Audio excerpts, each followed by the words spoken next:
नमस्कार दोस्तों, स्वागत है आपका अपने YouTube चैनल ISPSS अकेडमी में। और हम लोग मॉडर्न हिस्ट्री कवर कर रहे हैं, तो जो कि पॉइंटर बुक के माध्यम से मैं आपको करवा रहा हूँ। तो उसी जो है सीरीज़ में ये नेक्स्ट वीडियो है। तो आज हम लोग सबसे पहले स्टार्ट करेंगे कहाँ से, व्यक्तिगत सत्याग्रह से। तो इससे अभी तक जो भी क्वेश्चन पूछे गए हैं और फिर उसके आगे के जो चैप्टर हैं उनसे अभी तक जितने भी क्वेश्चन पूछे जा चुके हैं विभिन्न परीक्षाओं में, तो वन लाइनर जो भी दिए हुए हैं इस बुक में, तो हम लोग चलिए एक तरफ से रिवीजन कर लेते हैं। तो व्यक्तिगत सत्याग्रह कब हुआ था? 1940 में। तो महात्मा गांधी जी के द्वारा व्यक्तिगत सत्याग्रह आंदोलन के जो प्रथम सत्याग्रही, तो किसको चुना गया था? गांधी जी। तो कौन चुना गया था? विनोबा भावे को चुना था। किसने? गांधी जी ने। व्यक्तिगत सत्याग्रह में विनोबा भावे को प्रथम सत्याग्रही चुना था। और दूसरे कौन थे? तो दूसरे थे पंडित जवाहरलाल नेहरू जी।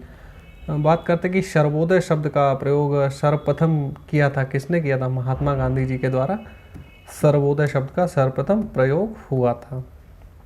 अब हम लोग आगे बढ़ेंगे कि क्रिप्स मिशन जो कि 1942 में आया था, तो किस लिए आया था, चलिए हम लोग और इससे संबंधित जो भी जानकारी है देख लेते हैं। कि भारत में क्रिप्स मिशन आया था, तो कब आया था? वर्ष 1942 में। ब्रिटानिया यानी कि इंग्लैंड की सरकार के प्रस्तावों की प्रारूप घोषणा जो सर स्टैफोर्ड क्रिप्स लाए थे में सम्मिलित थी। तो क्या क्या सूचना इसमें थी, तो हम लोग देख लेते हैं। कि भारत को जो है एक डोमिनियन स्थिति दी जानी चाहिए और सब प्रांतों और राज्यों को मिलाकर एक भारतीय संघ होना चाहिए। और इसमें क्या थे कि कोई भी प्रांत भारतीय राज्य जो है भारतीय राज्य संघ से बाहर रहने का भी निर्णय ले सकता है। भारत का संविधान और भारत की जनता द्वारा निर्मित किया जाए। तो ये सब बातें क्रिप्स मिशन के जो प्रस्ताव था उस प्रारूप में थी। 1942 के क्रिप्स मिशन का एक महत्वपूर्ण पहलू था, क्या था कि द्वितीय विश्व युद्ध के तुरंत पश्चात भारत संघ की स्थापना करना और उसे डोमिनियन पद प्रदान करना, इसका एक उद्देश्य था। क्रिप्स मिशन के संबंध में इंफॉर्मेशन देख लेते हैं। कि युद्ध समाप्त होने पर जो है डोमिनियन का दर्जा देना, संविधान सदन द्वारा निर्मित संविधान को मान्यता देना, और कोई भी सूबा भारतीय संघ से बाहर रह सकता है। तो ये बातें इसमें लिखी हुई थी। वह जिनकी दृष्टि में क्रिप्स प्रस्ताव एक टूटते हुए बैंक के नाम एक उत्तर दिनांकित चेक, जिसको पोस्ट डेटेड चेक भी कहा था, तो किसने कहा था? ये महात्मा गांधी जी ने कहा था क्रिप्स मिशन को। क्रिप्स प्रस्ताव में सम्मिलित प्रावधान था, क्या था कि संविधान निर्मात्री निकाय की रचना के लिए जो है इसमें प्रावधान दिया हुआ था। वह प्रधानमंत्री जिसने भारत में क्रिप्स मिशन भेजा था। तो या ये भी कह सकते हैं कि क्रिप्स मिशन जब भारत आया था तो उस समय इंग्लैंड का प्रधानमंत्री कौन था? तो वो थे विंस्टन चर्चिल। क्रिप्स मिशन के साथ कांग्रेस के आधिकारिक वार्ताकार कौन थे? जो मिशन आया था तो उसके साथ किसने वार्ता की थी? पंडित जवाहरलाल नेहरू और मौलाना आज़ाद जी के द्वारा वार्ता की गई थी। गांधी जी के आंदोलनों को राजनीतिक फिरौती कहा था। तो लॉर्ड लिनलिथगो जो थे, इन्होंने गांधी जी के आंदोलनों को राजनीतिक फिरौती कहा था। अब हम लोग बढ़ेंगे भारत छोड़ो आंदोलन की तरफ। तो अच्छा टॉपिक है, इससे काफ़ी क्वेश्चन आते हैं, तो देखते हैं कि यहाँ पे क्या क्या क्वेश्चन है। तो पहला देखते हैं कि 6 जुलाई 1942 को वर्धा में महात्मा गांधी ने कांग्रेस की कार्यकारी समिति में अपने भारत छोड़ो आंदोलन की चर्चा की। तब उस समिति के अध्यक्ष थे, तो कौन थे उस समिति के अध्यक्ष? उस समिति के अध्यक्ष थे मौलाना अबुल कलाम आज़ाद जी। आगे देखते हैं कि 14 जुलाई 1942 को कांग्रेस कार्य समिति के द्वारा भारत छोड़ो आंदोलन का प्रस्ताव पारित किया गया। कहाँ से पारित किया गया था? वर्धा में पारित किया गया। भारत छोड़ो आंदोलन के समय भारत का प्रधान सेनापति था, तो कौन था? लॉर्ड वेवेल जो है प्रधान सेनापति थे। भारत छोड़ो आंदोलन प्रारंभ कब हुआ था? 9 अगस्त 1942 की डेट काफ़ी इंपॉर्टेंट है, याद रखिएगा। भारत छोड़ो आंदोलन का प्रस्ताव बम्बई के जिस मैदान में पारित हुआ था, तो वो कौन सा मैदान था? ग्वालियर टैंक मैदान था। कहाँ का? बम्बई का, जहाँ से यह प्रस्ताव पारित हुआ था। भारत छोड़ो आंदोलन प्रारंभ करने के पूर्व महात्मा गांधी ने जो है राजसी रियासतों के राजाओं को अपनी जनता की प्रभुसत्ता स्वीकार करने के लिए कहा था। कि जनता की प्रभुसत्ता को स्वीकार कर लो। यह कथन देखिए, स्टेटमेंट है कि हम भारत को या तो आज़ाद करेंगे या आज़ादी के प्रयास में दिवंगत होंगे। तो ये स्टेटमेंट किस आंदोलन से जुड़ा था? भारत छोड़ो आंदोलन से ये स्टेटमेंट जुड़ा हुआ था। करो या मरो का नारा किसने दिया था? गांधी जी ने। कब? इसी आंदोलन के दौरान, भारत छोड़ो आंदोलन के दौरान। करो या मरो का संबंध भारत छोड़ो आंदोलन से है।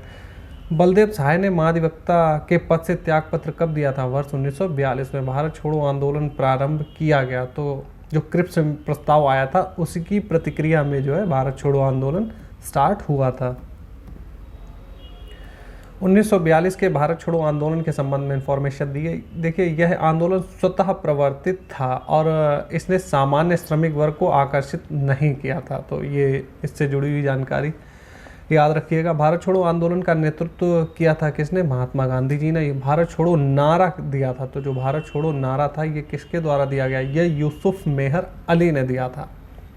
तो इसको आप याद रखिएगा, नहीं तो अगर क्वेश्चन में महात्मा गांधी होगा तो ऑप्शन काफ़ी लोग वहाँ पर महात्मा गांधी टिक करेंगे। Hindu Mahasabha, communist party of India एवं यूनियनिस्ट पार्टी ऑफ पंजाब में से भारत छोड़ो आंदोलन का समर्थन किसने नहीं किया था इनमें से? तो उपरोक्त सभी पार्टियों ने जो है इसका समर्थन नहीं किया था। अबुल कलाम आज़ाद, राजेंद्र प्रसाद, सरदार वल्लभ भाई पटेल तथा जवाहरलाल नेहरू में से 1942 में भारत छोड़ो प्रस्ताव का समर्थन किसने किया था? तो प्रस्ताव का समर्थन किसने किया था? तो ये किया था सरदार वल्लभ भाई पटेल जी ने। 1942 में कांग्रेस के बम्बई अधिवेशन में, जो कहाँ हुआ था? बम्बई में अधिवेशन हुआ था, भारत छोड़ो प्रस्ताव प्रस्तावित किया था किसके द्वारा? जवाहरलाल नेहरू जी के द्वारा प्रस्ताव प्रस्तावित किया गया था। भारत छोड़ो प्रस्ताव का आलेख जो है बनाया था, यानी कि प्रारूप किसने बनाया था? महात्मा गांधी जी ने।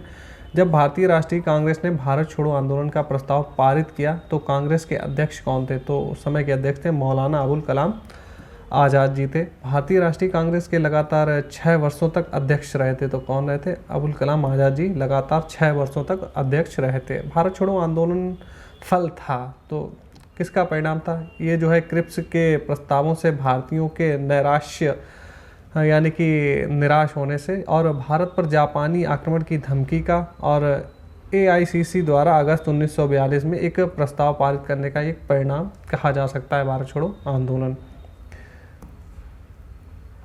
भारत छोड़ो आंदोलन के समय कांग्रेस रेडियो का प्रसारण किया था, तो किसने किया था? ऊषा मेहता के द्वारा किया गया था। कांग्रेस के रेडियो पर भारत छोड़ो आंदोलन की अवधि में नियमित रूप से कार्यक्रम प्रसारित करते थे। तो कौन प्रसारित करते थे? राम मनोहर लोहिया जी प्रसारित करते थे। भारत छोड़ो आंदोलन के दौरान बकरी का टापू में अखिल भारतीय आज़ाद दस्ता का गठन किया था। तो किसने किया था? ये किया था जयप्रकाश नारायण जी ने। भारत छोड़ो आंदोलन के समय इंग्लैंड के प्रधानमंत्री थे कौन थे? चर्चिल। अमेरिकी पत्रकार जो महात्मा गांधी के भारत छोड़ो आंदोलन के दौरान उनके साथ थे, उनका क्या नाम था? तो उनका नाम था लुई फिशर, जो कि उनके साथ में थे। महात्मा गांधी का जीवनीकार इन्हीं को बोला जाता है, लुई फिशर को। तो ये जो है एक अमेरिकी पत्रकार थे। भारत छोड़ो आंदोलन से उत्पन्न दंगे सबसे अधिक व्यापक रहे थे। तो कहाँ पर? बिहार एवं संयुक्त प्रांत यानी कि यूपी जिसको बोला जाता है, वहाँ पर भारत छोड़ो आंदोलन के दंगे सबसे अधिक व्यापक रहे थे। कथन देख लेते हैं कि लॉर्ड लिनलिथगो ने 1942 के अगस्त आंदोलन को सिपाही विद्रोह के बाद सर्वाधिक गंभीर विद्रोह कहा था। बिल्कुल ठीक है। और कुछ क्षेत्रों में किसान व्यापक जन आंदोलन में उठ खड़े हुए थे, तो कारण भी ठीक है। तो इस तरीके से आपका A और R दोनों सही है तथा R A की सही व्याख्या भी कर रहा है। डॉक्टर राजेंद्र प्रसाद ने 9 अगस्त 1942 को गिरफ्तार जब हुए थे डॉक्टर राजेंद्र प्रसाद जी, तो कहाँ भेजा गया था इनको भेजा गया था बांकीपुर जेल में। भारत छोड़ो आंदोलन के संदर्भ में महात्मा गांधी को बंदी बनाया गया था, कहाँ पर? बम्बई में। भारत छोड़ो प्रस्ताव पारित होने के बाद गांधी जी को कैद किया गया था। तो आगा खां पैलेस में जो है गांधी जी को कैद कर लिया गया था। महात्मा गांधी तथा उनके सहयोगियों की 1942 में हुई धरपकड़ से बिहार में बहुत दंगे हुए थे। इसमें रेल सेवा पूर्ण रूप से ठप हो गई। इसमें अधिकतम सबसे जो प्रभावित जिला था तो वो कौन था? बिहार का मुंगेर जिला सबसे अधिक प्रभावित था। जयप्रकाश नारायण को राष्ट्रीय स्तर के नेता की पहचान मिली थी। तो भारत छोड़ो आंदोलन के संदर्भ में ही इनको राष्ट्रीय स्तर के नेता की पहचान मिल गई थी। भारत छोड़ो आंदोलन के दौरान जेल से फरार होकर भूमिगत गतिविधियों को संगठित किसने किया था? तो जयप्रकाश नारायण जी ने ही किया था। आगे बढ़ते हैं कि कथन दिया हुआ है कि भारत छोड़ो आंदोलन से लोगों को जागृत करने और साहस दिलाने में सफलता मिली। बिल्कुल सही है। कारण क्या था? कि करो या मरो का नारा लोगों के मन में प्रवेश कर गया। तो कारण भी सही है, तो इस हिसाब से इसका सही स्पष्टीकरण भी हो रहा है। आगे देखते हैं कि कथन दिया हुआ है कि राष्ट्रीय स्वयंसेवक संघ ने 1942 के भारत छोड़ो आंदोलन से पृथक रहा था। बिल्कुल सही है। RSS जो था वो 1942 के भारत छोड़ो आंदोलन से पृथक रहा था। कारण क्या था? कि इसका विचार था कि इस आंदोलन से भारत की स्वतंत्रता में देरी होगी। तो ये कारण नहीं था इसके अलग होने का। रीजन कुछ और ही था, तो इस वजह से आपका ए सत्य हो जाएगा, परंतु आर जो है वो कारण बिल्कुल असत्य दिया हुआ है। अगला देखते हैं कि भारत छोड़ो आंदोलन के परिणाम स्वरूप अंग्रेज और मुसलमान कांग्रेस के प्रति जो है समान घृणा के कारण एक दूसरे के नज़दीक आ गए थे। और जो इसका कारण क्या था कि जिन्ना ने ब्रिटिश सरकार के पक्के सहयोगी की तरह कार्य किया और मुसलमानों को 1942 के कांग्रेस आंदोलनों से दूर रहने के लिए कहा था। तो कारण और आपका कथन दोनों ही सही हैं, स्पष्टीकरण भी ठीक हो रहा है इसका। आगे बढ़ते हैं कि स्वतंत्रता संग्राम के दौरान जिस आंदोलन में अरुणा आसिफ अली भूमिगत क्रियाकलाप की प्रमुख संगठक थी, तो भारत छोड़ो आंदोलन में ये जो है मुख्य संगठक थी। आंदोलन जिसके साथ अरुणा आसिफ अली जुड़ी थी, तो भारत छोड़ो आंदोलन। भारत छोड़ो आंदोलन में समानांतर सरकारों की स्थापना की गई थी। तो कहाँ कहाँ पर, बलिया और सतारा में जो है समानांतर सरकारों की स्थापना हुई थी। बंगाल के मिदनापुर जिले में जातीय सरकार की स्थापना हुई थी कब, वर्ष 1942 में। कथन दिया हुआ है कि भारत छोड़ो आंदोलन भारतीय राष्ट्रीय आंदोलन की पराकाष्ठा थी। और इसका कारण क्या था? इसका कारण था कि भारत छोड़ो आंदोलन के पश्चात शक्ति हस्तांतरण की प्रक्रिया की खोज का समय तकाजा थी। समय जो है खोज समय का तकाजा थी, मतलब कि समय की उस समय मांग थी। तो आपका कथन और कारण सही है और स्पष्टीकरण भी बिल्कुल ठीक दिया हुआ है, इन्फॉर्मेशन दी गई है। चलिए देखते हैं क्या है कि भारत छोड़ो आंदोलन के उपरांत जो है बाद में सी राजगोपालाचारी ने दी वे आउट नामक पैम्फलेट जो है जारी किया। ब्रिटिश भारत तथा भारतीय राज्यों के प्रतिनिधियों को मिलकर एक युद्ध सलाहकार परिषद की स्थापना की। केंद्रीय कार्यकारी परिषद का इस प्रकार पुनर्गठन की गवर्नर जनरल तथा कमांडर इन चीफ के अतिरिक्त अन्य सभी सदस्य भारतीय नेता होंगे। केंद्रीय तथा प्रांतीय विधानमंडलों में 1945 के अंत में नए चुनाव कराए जाएं तथा संविधान के निर्माण करने वाले निकाय को यथासंभव शीघ्र आयोजित किया जाए। संवैधानिक गतिरोध का हल में से एक प्रस्ताव इस पैम्फलेट में था। तो बात की जा रही है कि जो उन्होंने पैम्फलेट जारी किया था, तो उसमें से इतनी सारी इन्फॉर्मेशन में से क्या दिया हुआ था, तो संवैधानिक गतिरोध का हल जो है उसमें दिया हुआ था। तो हमारा उत्तर इस तरीके से निकल के आएगा। ऑपरेशन रूबिकॉन जो है कूट संबंधित था। तो जेल में गांधी जी जो आमरण अनशन कर रहे थे, तो उसी का नाम था ऑपरेशन रूबिकॉन।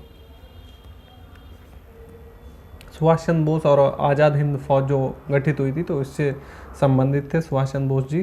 तो इससे संबंधित जानकारी हम लोग देख लेते हैं कि नेता सुभाष चंद्र बोस का जन्म कहाँ हुआ था। तो ये ओडिशा के कटक में हुआ था। सुभाष चंद्र बोस ने फॉरवर्ड ब्लॉक की स्थापना कब की थी, तो वर्ष 1939 में की थी फॉरवर्ड ब्लॉक की स्थापना। आईएनए जो था कि दिमाग की उपज थी और इसकी स्थापना की थी, तो मोहन सिंह भागना जो थे इनकी दिमाग की उपज थी और इन्होंने ये स्थापना की थी। आईएनए जो है मानसिक पुत्र था किसका, ज्ञानी प्रीतम सिंह तथा मेजर आईवाजी फूजीवारा का।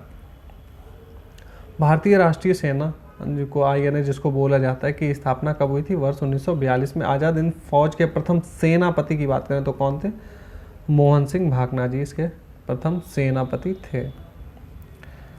सुभाष चंद्र बोस ने स्वतंत्र भारत की अंतरिम सरकार की स्थापना की घोषणा की थी कब, 21 अक्टूबर 1943 को। वर्ष 1943 में आज़ाद हिंद फौज अस्तित्व में आई थी तत्कालीन मलय में। मलय किसको बोला जाता है, मलय बोला जाता था इंडोनेशिया को।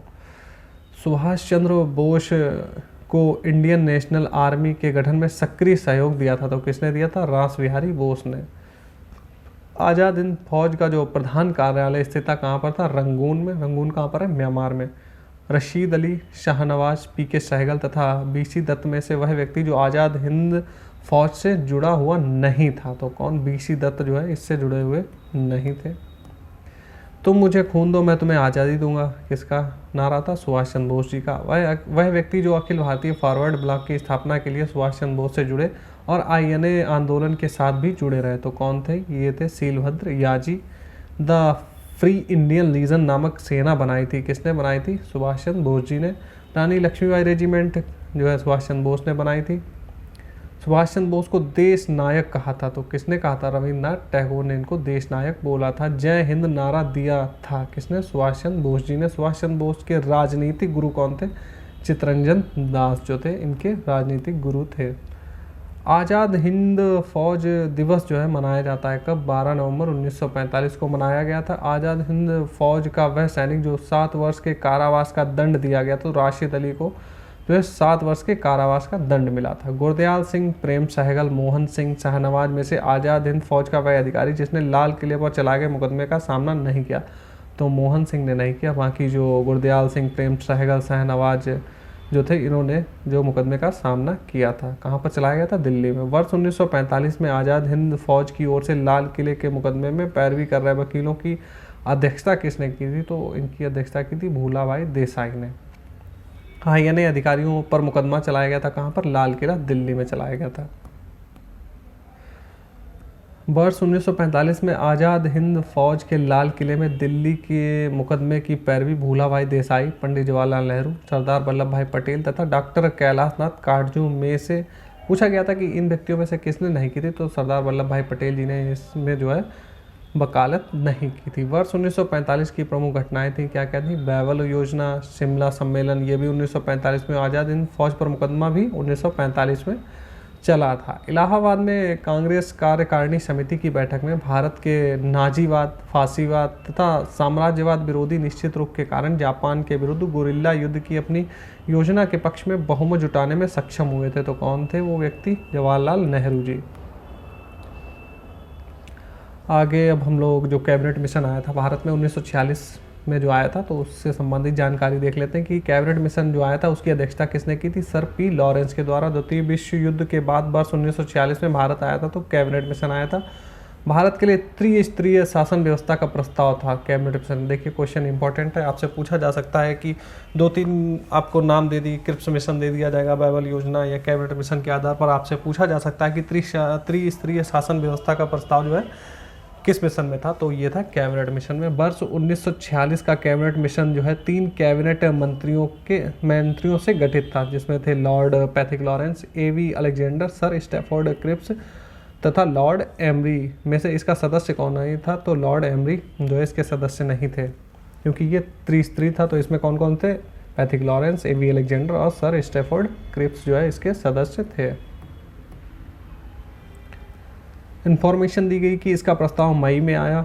इसमें अभी भी भारत को विभाजन मुक्त रखने की आकांक्षा थी, जिसका ब्रिटिश प्रांतों से मिलकर बने एक संघीय राज्य का स्वरूप होना था। तो ये किसके संबंध में? तो कैबिनेट मिशन जो आया था तो उसमें ये सब बातें लिखी हुई थी। तो ये भी इम्पोर्टेंट हो जा सकता है कि भारत को लास्ट तक विभाजन मुक्त रखने की आकांक्षा किसमें की गई थी? तो कैबिनेट मिशन जो आया था इसमें भारत को विभाजन मुक्त रखने की बात की गई थी। कैबिनेट मिशन योजना के विषय में प्रांतीय समूहीकरण, भारतीय सदस्यों वाला अंतरिम मंत्रिमंडल, पाकिस्तान की स्वीकृति तथा संविधान निर्माण का अधिकार में से सही नहीं है। तो इसमें से कौन सा जो है कैबिनेट मिशन योजना से जुड़ा हुआ वक्तव्य नहीं था? तो पाकिस्तान की स्वीकृति इसमें संबंध नहीं थी, क्योंकि अभी हम लोग ऊपर देख चुके हैं कि भारत को विभाजन से मुक्त रखने की आकांक्षा इसमें थी।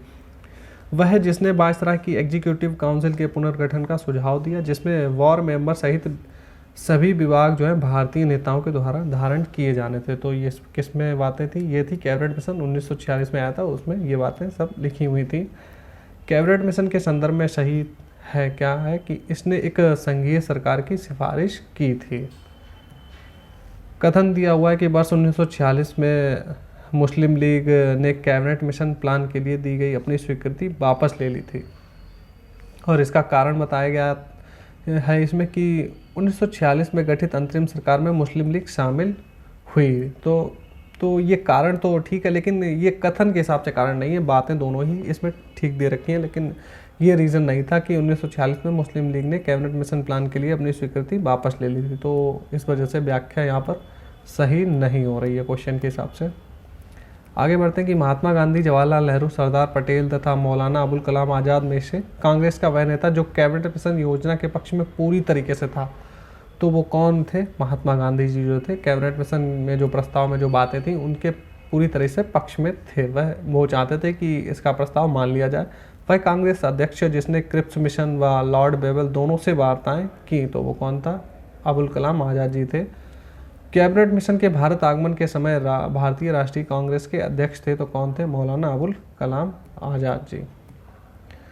तो अब हम लोग संविधान सभा को देख लेते हैं, जो कि 1946 में संविधान सभा हमारी बनी थी। तो उस समय क्या क्या चीज़ें हुई थी देख लेते हैं कि स्वतंत्र भारत के लिए संविधान की रचना हेतु संविधान सभा का विचार सर्वप्रथम प्रस्तुत किया था। तो सबसे पहले कांग्रेस पार्टी ने वर्ष 1936 में ये विचार प्रस्तुत किया था। संविधान सभा जिसने भारतीय संविधान का निर्माण किया या गठन किया गया, तो ये सब जो गठन हुआ था ये कैबिनेट मिशन प्लान के अंतर्गत किया गया था।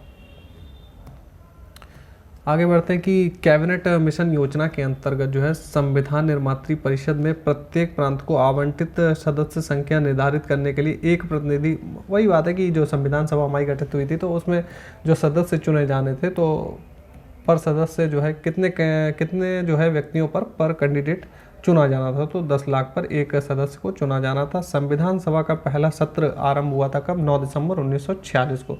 भारतीय संविधान सभा के अध्यक्ष थे कौन थे? डॉक्टर राजेंद्र प्रसाद जी। भारतीय उपनिवेश के लिए प्रभुता संपन्न संविधान सभा के प्रथम अध्यक्ष थे, तो कौन थे? डॉक्टर राजेंद्र प्रसाद जी।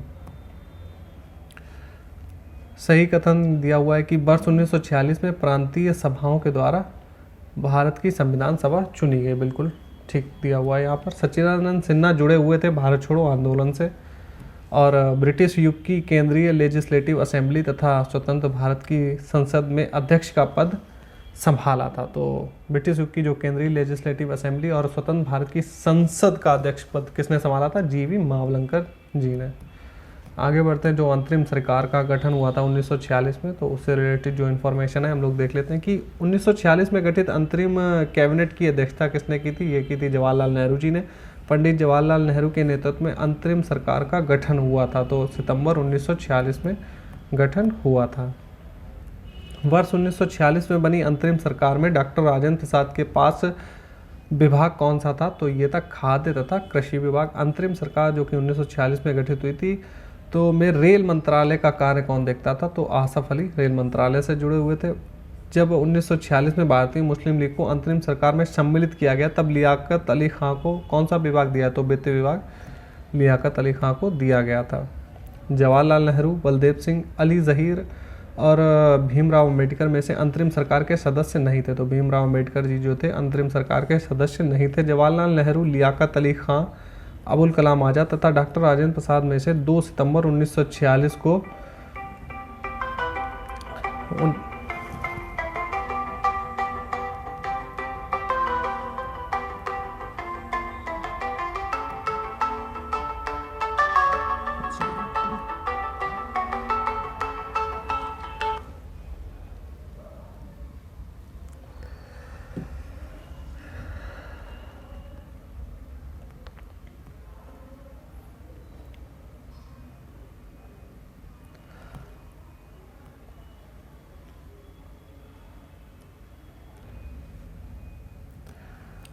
बीच में डिस्टरबेंस के लिए सॉरी स्टूडेंट, क्योंकि आज मैंने फ़्लाइट मोड नहीं लगाया जिसकी वजह से बीच में कॉल आ गई, तो उस चक्कर में थोड़ा डिस्टरबेंस हो गया। चलिए हम लोग कहाँ पर थे? तो हम लोग थे जवाहरलाल नेहरू, बलदेव सिंह, अली ज़हीर तथा भीमराव अम्बेडकर में से अंतरिम सरकार के सदस्य नहीं थे, तो कौन नहीं थे? भीमराव अम्बेडकर जी जो इसके सदस्य नहीं थे। आगे बात करें कि जवाहरलाल नेहरू, लियाकत अली खां, अबुल कलाम आज़ाद तथा डॉक्टर राजेंद्र प्रसाद में से 2 सितंबर 1946 को गठित अंतरिम सरकार में मंत्री नहीं थे, तो कौन नहीं थे? लियाकत अली खां तथा अबुल कलाम आज़ाद जी जो है मंत्री नहीं थे। अब हम लोग आगे बढ़ते, एक देखिए नोट दिया हुआ है, क्या है कि 2 सितंबर 1946 को गठित अंतरिम सरकार में लियाकत अली प्रारंभ में शामिल नहीं थे। उसके बाद में जो है लियाकत अली सहित सदस्यों को जो है 26 अक्टूबर 1946 में सरकार में मंत्री बना दिया गया था, क्योंकि जो मुस्लिम लीग है बाद में शामिल हो गई थी। वर्ष 1946 के चुनाव के पश्चात मुस्लिम लीग ने अपनी सरकार बनाई थी। कहाँ पर बनाई थी? बंगाल में। लास्ट देख लेते हैं कि मुस्लिम लीग ने सीधी कार्रवाई दिवस हेतु तिथि सुनिश्चित की थी, तो क्या डेट थी वो? 16 अगस्त 1946। तो हमारा जो है आज का लेक्चर ख़त्म होता है। अंतरिम सरकार का गठन आप लोगों ने देख लिया। आगे हम लोग इससे आगे की इन्फॉर्मेशन हम लोग जो है नेक्स्ट वीडियो में देखेंगे। तो तब तक के लिए आप लोग एंजॉय करिए वीडियो को। इन्फॉर्मेशन जो भी दी है तो इसको आप आराम से देखिए, जो कि आपके एग्जाम पॉइंट ऑफ व्यू से काफ़ी हेल्पफुल है। तो वीडियो पसंद आए तो वीडियो को लाइक करिए और बने रहिए हमारे चैनल के साथ में। इसी तरीके से आपको महत्वपूर्ण जानकारी आपके एग्जाम के पॉइंट ऑफ व्यू से आपको मिलती रहेगी। चलिए फिर मिलते हैं नेक्स्ट वीडियो में।